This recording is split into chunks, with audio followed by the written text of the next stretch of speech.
My girlfriend told me. If you can't deal with me hanging out with my ex, then perhaps we should just end things. I responded, do whatever feels right to you. What she failed to grasp was that I'd already been quietly waiting for her to reveal her true character. That one statement revealed every truth I needed. I'm 27 years old, and just 3 weeks earlier, I was convinced this woman was the one I'd spend my life with. Her name is Danielle. We'd been a couple for 2 years, sharing an apartment for the last 8 months, and I truly felt we were creating something meaningful. My career is in commercial real estate. I focus on property acquisitions at a medium-sized company. The job is intense. Long mornings, extended evenings, frequent trips. Still, I always carved out time for her. I made sure of it. In hindsight, the warning signs were obvious much earlier. How she'd become guarded whenever I asked basic things about her routine. How her phone stayed screened down no matter where it sat. How she abruptly began staying late at her marketing position 3 evenings a week, even though she'd spent months calling her regular 9 to 5 dull and uninspiring. But being in love clouds judgment. It truly does. The ex she kept mentioning is a man called Tyler. They were together roughly a year before I came along. According to Danielle, the breakup happened because he refused to settle down. She described him as childish and unwilling to mature. I took her word for it. Why wouldn't I? The initial time she brought up meeting him for coffee, around 4 months into our relationship, I brushed it aside. Friends with exes can happen. I'm not the controlling type. I give trust freely until it's broken. But coffee turned into lunches. Lunches turned into dinners. Dinners turned into, we're simply reconnecting. Stop making it strange. The evening that shifted everything was a Thursday. I remember clearly because I just finalized a major transaction at the office. A property deal I'd pursued for 3 solid months. I walked in carrying a bottle of champagne, eager to share the joy with her. She sat on the sofa, already styled beautifully, hair perfect, makeup flawless, the level of care she hadn't shown toward me lately. Hey, I said, placing the bottle down. Heading out. She kept staring at her phone. Tyler's visiting town. We're having dinner. I paused, taking it in. Tonight? I just sealed the Morrison acquisition. I figured we'd toast to it. You never mentioned it. I wanted it to be a surprise. She glanced up at last, her face showing irritation instead of remorse. Pure annoyance. I've already committed to plans. We'll celebrate another day. I inhaled slowly, kept my composure. Danielle, this marks the 4th time this month you've met him. It bothers me. That's when her attitude changed completely. She rose, folded her arms, and stared at me as though I were the irrational one. As if the issue was entirely mine. If you can't accept me spending time with my ex, maybe breaking up is the answer. The sentence lingered between us. I studied her expression, hoping for any hint of realization or remorse. Nothing appeared. Whatever you decide, I answered. She seemed startled. She must have anticipated a fight. Pleading. Rage. But I simply moved past her into the bedroom and began filling a suitcase. What are you doing? She called from the doorframe. You suggested we might break up. I'm going along with it. I didn't mean, you absolutely did. I continued gathering things. Outfits. Computer. Cables. The necessities. You've clearly wanted an escape for a while now. You finally have your excuse. You're overreacting. I paused and met her eyes. Truly met them. Danielle, you literally just said your evening with your ex matters more than what we have. What am I supposed to defend here? She stayed silent. I checked into a hotel that evening. The following morning, while she was at her office, I returned to the apartment and removed my belongings. I'd covered roughly 70% of the rent anyway. The lease stood in her name. Leaving proved straightforward. I placed my key on the counter and walked away without turning back. Update 1: The opening week felt crushing. Not from longing for her exactly, but from grieving the vision of her I'd held. The future I'd pictured. The version of her I believed existed. I poured everything into my job. My manager saw the increased effort and asked no questions. He simply assigned additional tasks. I finalized 2 more transactions that week. Stayed focused. Avoided her online profiles. Ignored messages from shared acquaintances wondering what went wrong. By the 5th day, the quiet felt overwhelming. No calls. No messages. Silence. I'll confess, a small part of me hoped she'd contact me. Offer regret. Admit her error. She never did. On day 7, my friend, let's call him Derek, Convinced me to attend a professional mixer downtown. Real estate professionals. Private equity folks. Some tech funders. Not quite my usual crowd. But he pushed. You've got to leave that place, bro. You look exhausted. He had a point. The gathering took place at a stylish rooftop lounge. Free drinks. Excellent cuisine. Stunning city skyline. I was sipping my second whiskey when I spotted someone from my past. Patrick Chun. We'd attended university together. Drifted apart post-graduation.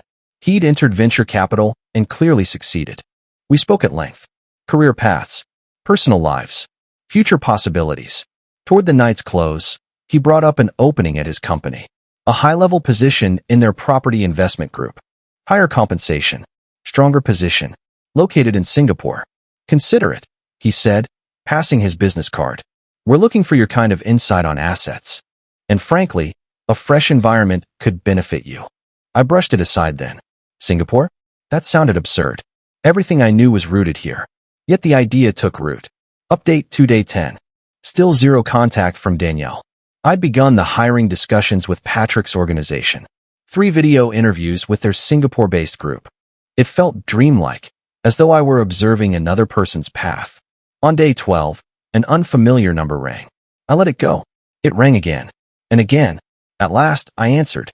Hello. Is this Danielle's partner? A female voice. Unknown. Ex-partner. Who's calling? A pause. Then, this is Tyler's girlfriend. Well, former girlfriend, apparently. My heart sank. Excuse me. Her name was Priya. She'd been with Tyler for 8 months. Discovered 2 weeks prior that he'd been involved with someone else throughout. She investigated. Looked through his phone while he slept.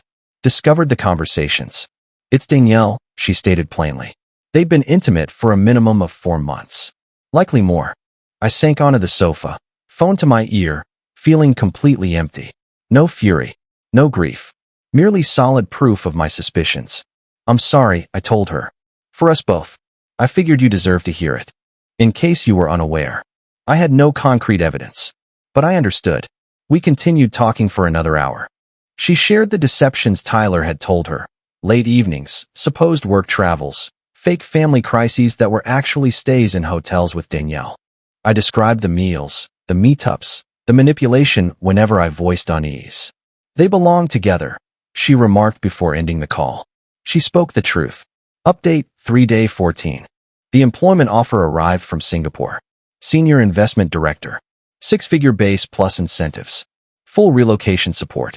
Commencement in 3 weeks. I said yes. That same afternoon, Danielle texted. Where are you? 4 words. No remorse. No clarification. Pure assumption. I'd already disposed of most furniture. My place stood nearly bare except for luggage and my computer. I sat at the airport lounge, awaiting my departure to Singapore. A single-direction ticket toward a new chapter. I could have disregarded her message. Likely should have. But part of me needed her to see. Needed her to grasp how her attempt at control had completely reversed. I snapped a photo of the flight information screen. Flight AC-892 to Singapore. Gate 47. Boarding shortly. I forwarded it. Typing bubbles showed up right away.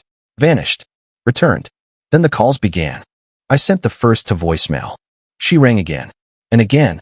On the 4th attempt, I answered. What is going on? Her tone sounded panicked.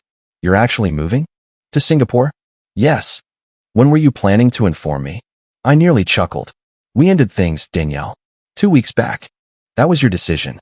I never imagined you'd really go. You imagined what? She hesitated. That you'd stay? Plead. Come back. While you were involved with Tyler the entire period. Complete quiet. Yeah, I'm aware. Priya reached out. Tyler's girlfriend. Or former one. Thanks to both of you. That's not, it wasn't, stop.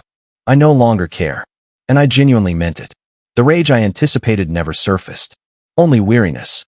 You wanted freedom. You have it. Now I'm taking mine. You can't simply relocate overseas. Observe. What about our relationship? What about all we created? What exactly did we create, Danielle? A partnership built on months of manipulation? Where you repeatedly picked your ex over me?